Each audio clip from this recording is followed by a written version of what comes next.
So the wood I'm going to be using is this lovely construction lumber. And when I say lovely, I mean these are the only two pieces they had that weren't bent.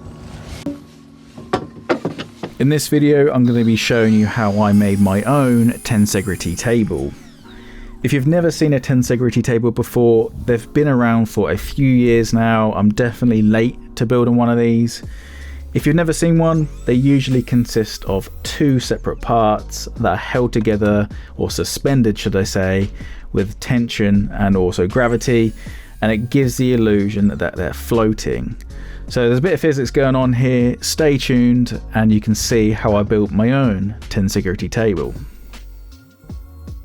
So I start out cutting 6 pieces around 2 foot long, and then cutting a 30-degree corner to them all. So now it should be a case of just putting it together. It's going to look something like that. So all the corners are lined up. I just need to make the shoulder half lap joints now, and the way I'm going to do that is I'm just going to take one piece off. I'm going to line one joint up here, and that's going to be my waist cut, so probably cut halfway down there. And then I need to do the opposite bit, so now I need to cut the underside of this bit. So this bit's going to be the waist, and the way I'm going to do that, turn it over. See, I'm cheating here, I'm already marked it up. Going to mark it again, and then that's going to be my waist here. Go back to the start. It should be, you've got a waist part here, and you got the waist part here, so when you take the two out, they should sit flush together. Or at least that's my maths anyway. Now this was actually the first time I've ever made a half lap joint. Now don't get me wrong here, I am not going for perfection. After all, I am only using construction lumber. To make the cuts, I took it back over to the miter saw, I put a scrap piece of wood up against the fence, and then I used the depth stop on the saw so it cuts halfway through the piece of wood and it doesn't cut too deep. If you've got a table saw or a table saw with a dado stack, then I would probably recommend doing that instead of a miter saw. However, the miter saw did actually give a really good finish for a miter saw, that is, and I barely had to do any more sanding to it.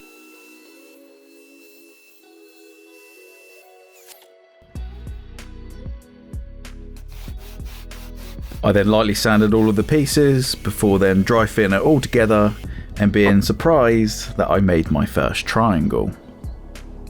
And then it's just a case of gluing it all together and then clamping the corners.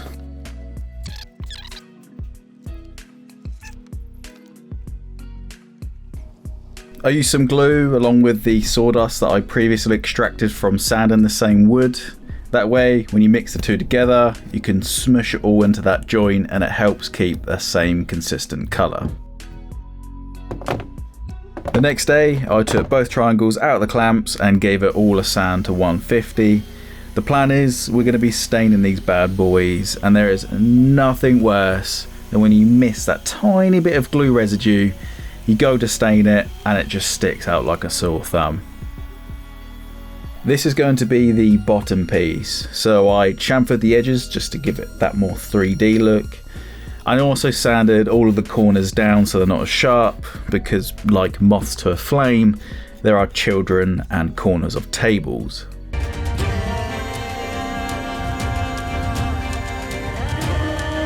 So I sanded both pieces up to 150 grit. Looks good, it feels good. The only thing that slightly bothers me are these joints here. And the reason for that is that this type of timber, because it's like stud walling, it comes manufactured with a rounded corner, which means once you get to this joint here, it leaves a nice little groove for all that glue to sort of get stuck in, and it's a bit of a pain to dig out. I'm going to stain it all. If it sticks out like a sore thumb, then I'll run a chamfer bit that goes through it like this, and then it will still give it a 3D look, but it will also get rid of all that nasty glue buildup. So now we're going to be moving on to the legs. Now, there seems to be a different way of attaching the legs in every single video I've watched. You could use glue, you could use screws, you could do joints, you could do dowels. I'm just going to do a tenon joint just because that's what I know how to do.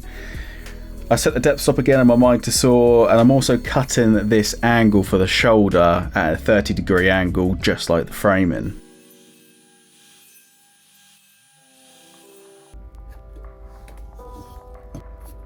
I'm going to be using a plunge router to cut out all the tenon slots, so I had to trim the ends of the tenons because they're still technically at a 30-degree angle. And when you're using a plunge router, unless you can find some kind of way of angling it, you're never going to get that joint right. So I cut off the ends of the tenons, and then that way it can sit parallel in that joint, but the arm can still sit at 30 degrees.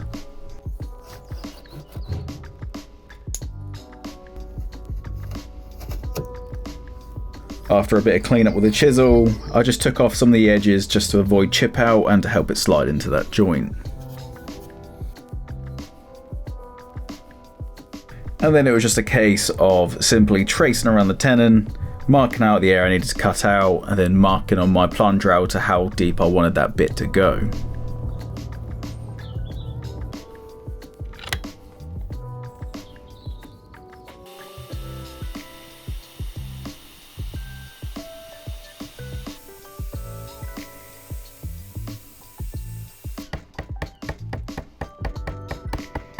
The first joint fit really well. There's a little bit of an overhang at the front, but I'm not really going to care about that. I'll just smooth that out later.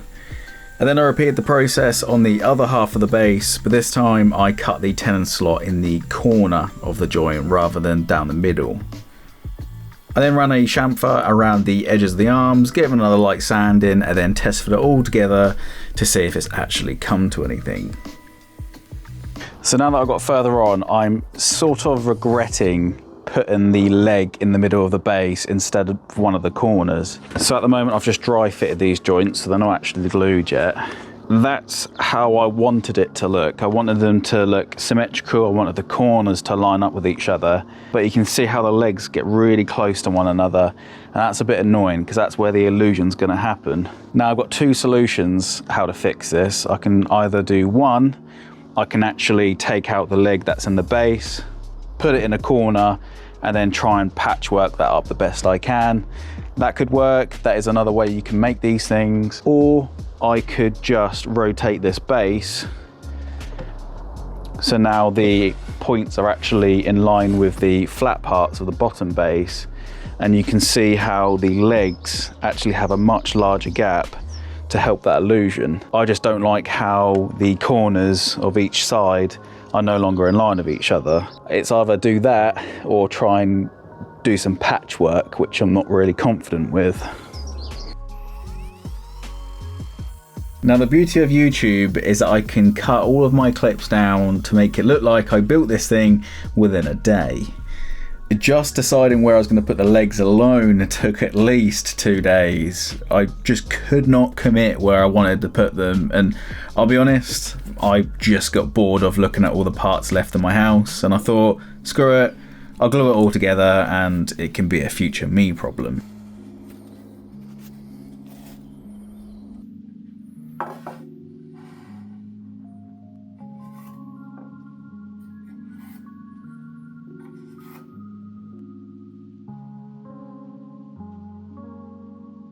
So I've traced where the second half of the base will overlap this bit.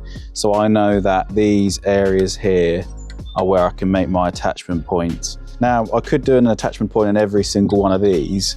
It would be really secure, but I don't want too many wires to get rid of that illusion. So I think what I'm going to do is I'm going to do one attachment point in each leg. So I'll probably do this one here, this one, and then this one. So it should still form a triangle, but it still allows good attachment points, good stability.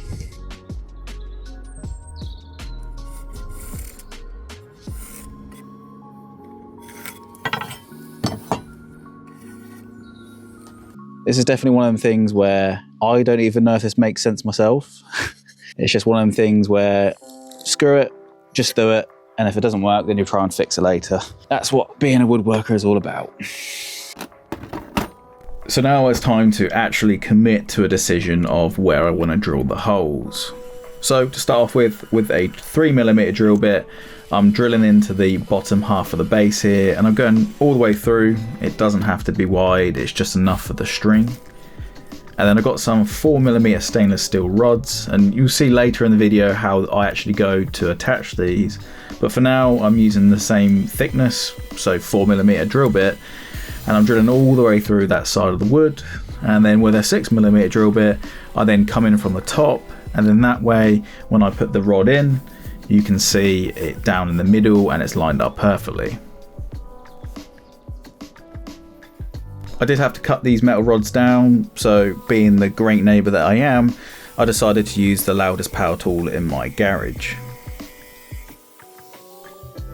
And then it was just a case of filing away them sharp edges, just getting them a nice rounded corner because sharp things hurt. So now I needed to think about where I'm going to put all of my wires and how I'm going to tension them all. Now there are multiple ways of tensioning a Tensegrity table, and the way I'm doing it is probably one of the easier methods I've seen, or at least for me. And it's also pretty cheap, so it's kind of a win-win. And that way is using a bolt with a threaded insert. You'll see later in the video how I actually go to attach it, but ultimately you can twist the bolt, and the more you twist it, the more tension you can add to that wire.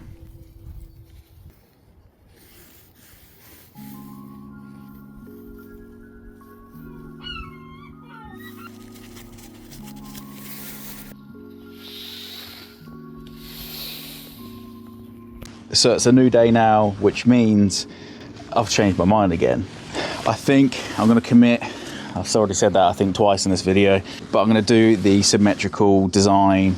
I've already pre-drilled the edges, so I can't really go back on that now. However, because they're all going to be sort of diagonal to themselves, I'm hoping that it all still counterbalances itself anyway. So the only thing I really need to do now is I'm going to recess a shelf, if you will, on the top. That's where I'm going to put some glass.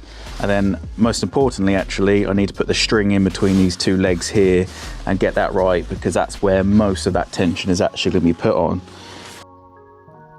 To cut the recess, I just used a rabbit bit in my router just to cut around the edge, and it surprisingly left a pretty good finish. You just have to use a chisel and just cut out them corners because the bit can't reach them.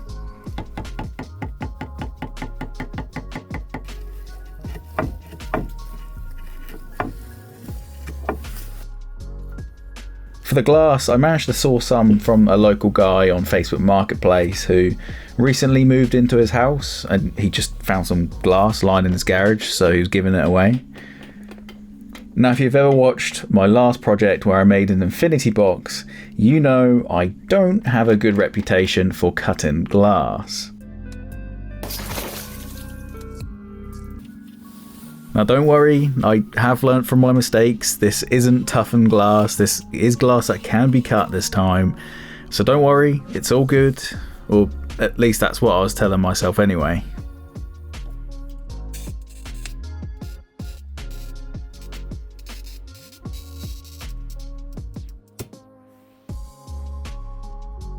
I wanted to cut the glass in half just because if I mess this one piece up, at least I've got a second one to work with.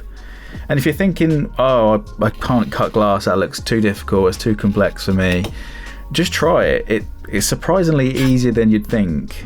I say that as I just played a clip of it smashing. Just get yourself a 10 quid glass cutter on Amazon, watch a couple YouTube videos, and just give it a go. I mean, glass is pretty cheap. Just don't cut toughened glass like I did. Once it was cut, I then wet sanded the edges with 400 grit sandpaper. So here was where it kind of went all wrong for me. And it all really came from my decision to change the design halfway through after I had already drilled all of the holes. This meant that I had to re-drill all the holes, but this time in the corners. It meant I had to put new inserts in, and it meant I had to do a whole bunch of different things, and it just seemed like it was mistake after mistake after mistake. It really was quite frustrating. But don't worry, I'll explain it all later in the video, how it all comes together, and hopefully it makes a bit more sense to you.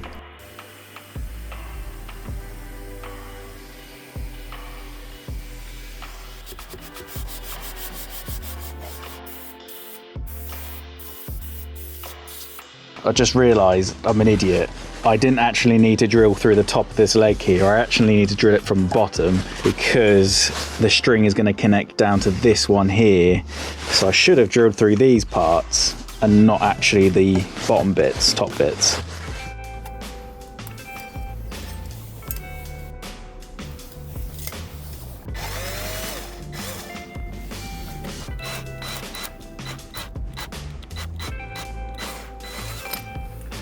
So I've made this weird contraption thing to help me visualize what's going on here. And all I've done is I've clamped the bottom half of the base with a piece of wood.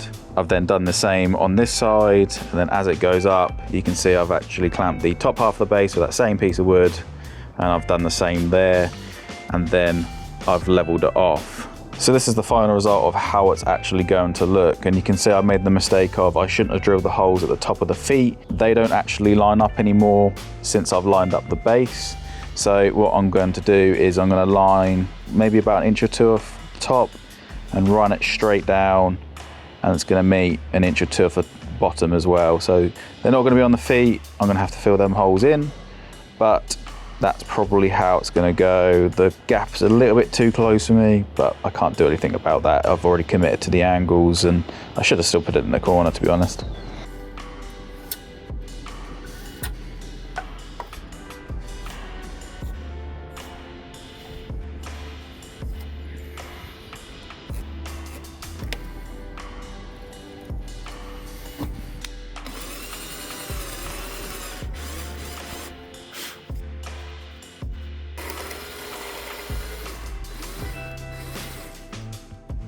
So I've done a bit of work off camera. I haven't done anything that you guys haven't already seen, so I'm not doing any YouTube shenanigans, trickery. I've trimmed down the legs to about 43 centimeters long. That doesn't include the tenon slot itself. I filled in all the holes where I've misdrilled because I'm an idiot.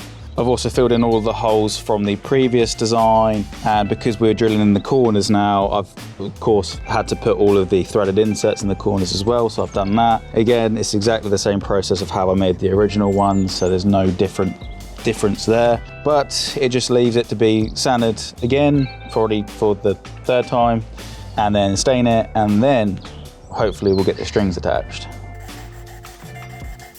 To start the staining, I needed some rags. So, after cutting up one of my dad's favourite t-shirts, I was then ready to go.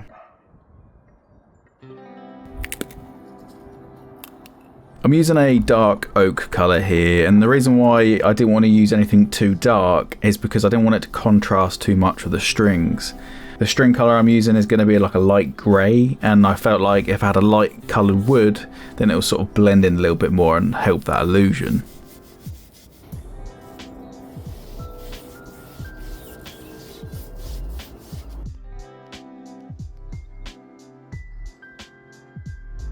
So let's finally start doing the strings. Now, the string I'm going to be using is this 100-pound rated 0.5 millimeter or 0.55 millimeter fishing line, grey in colour. Now, I know what you guys are probably thinking. You're probably saying, why don't you use something that's invisible? Why don't you use clear fishing line? It's all good in saying that, but if the string isn't thick enough, it doesn't offer that much stability. Similarly, I believe the thinner fishing lines, I could be wrong, I'm not really a master of fishing line, but the thinner they are, the more tendency they might have to stretch. Also, these are braided and this doesn't stretch at all. This, again, this can hold up to 100 pounds. It doesn't stretch. So it's a nice in between of, it's thin enough to, you won't really be able to see it, but it's also strong enough and thick enough where it can actually hold the base pretty well, and it's a lot more stable. Now, there are many ways you can use this. You can use fishing line, you can use guitar strings, you can use chains, you can use pretty much anything.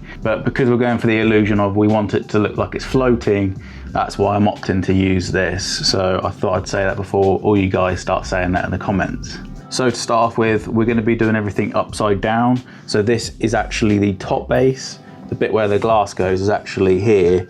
So we're working upside down, and that's because I want to be working here. That's where all the metal inserts are. So what I'm going to do first is I'm going to tie this into a knot. I'm not really a Boy Scout. I don't really know my knots, but all I'm doing is just your typical up and over and through the loop. There you go, so something like that. So what I'm going to do is I'm going to push the hoop through the top bit, and then I'm going to come through this side piece, and it should hook on like that, and that's how we're actually going to hold it together.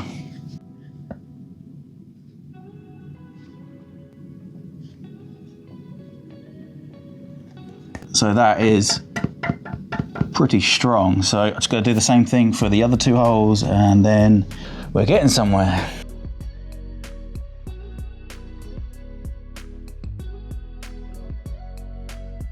Now for me, the holes are about 22 centimeters away from each other. Bear in mind, I've got to do the double knot, so I'm going to make it a bit longer. So let's say 25 centimeters.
So this is the moment of truth. I'm going to take all the pieces of wood off now. You can see my stupid smile on my face. I'm hoping this is it. This should be all done.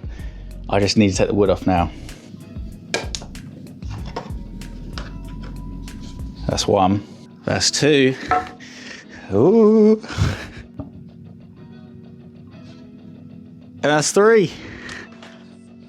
How cool is that? So I'm going to flip it over, get the glass in, and let's see the final result.